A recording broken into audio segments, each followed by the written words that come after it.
Cette nuit, j'ai fait un rêve. J'ai fait un rêve très troublant parce que j'ai rêvé que je vivais un viol dans une zone grise sans forcément être consciente de mon niveau de consentement. J'étais donc dans un espace où je me retrouve dans une cuisine.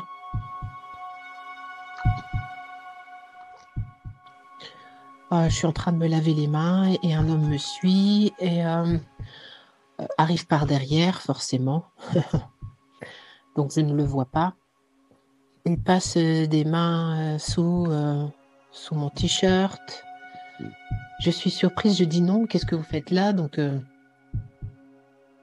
je suis surprise. Je me retourne et en me retournant, je vois qu'il essaie de me donner de la tendresse. C'est-à-dire que c'est comme si cette emprise brusque se transformait en tendresse. Ça vient se coller finalement. Ce baiser, il m'embrasse sur la bouche. Ce baiser finalement se transforme un peu en tendresse et du coup, ça m'emmêle un peu les pinceaux. Je ne sais plus vraiment. Est-ce que j'ai envie, j'ai pas envie? Est-ce que j'ai dit oui? Est-ce que j'ai dit non? Il y a tellement un espace de moi qui a envie de tendresse que je me retrouve dans une zone grise sans plus franchement savoir dire non. C'est un non qui était présent au départ qui devient hésitant. Et finalement, je me retrouve pénétrée. Et c'est quand je me retrouve pénétrée, quand la pénétration me fait mal, dans le corps, que finalement je me rends compte que, en fait, non, c'est non, c'est un vrai non, sauf que, il est déjà dedans. Voilà.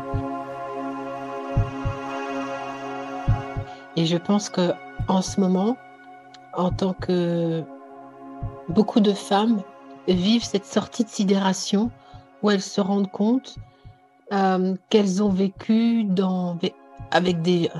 qu'elles ont vécu des viols consentants. C'est-à-dire que c'est cette fameuse zone grise, un espace dans lequel c'est vraiment très difficile de pouvoir se positionner.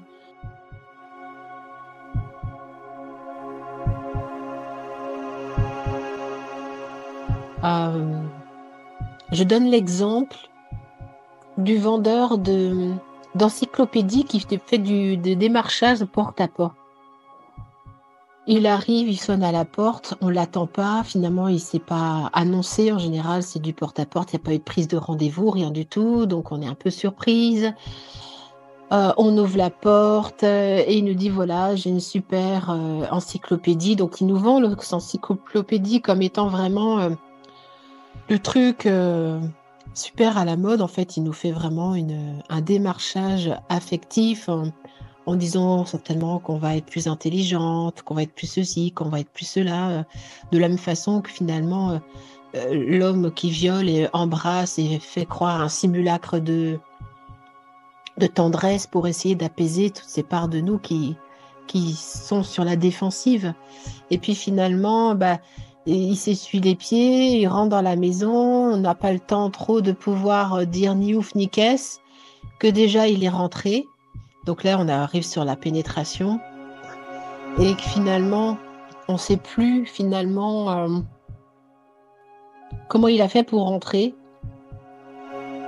comment ça se fait qu'il est rentré. Il y a une telle sidération de l'emprise du vendeur. La seule façon que nous avons de nous débarrasser de lui, c'est de lui acheter les revues, enfin les encyclopédies pour pouvoir le foutre dehors. Tellement l'emprise est forte et violente.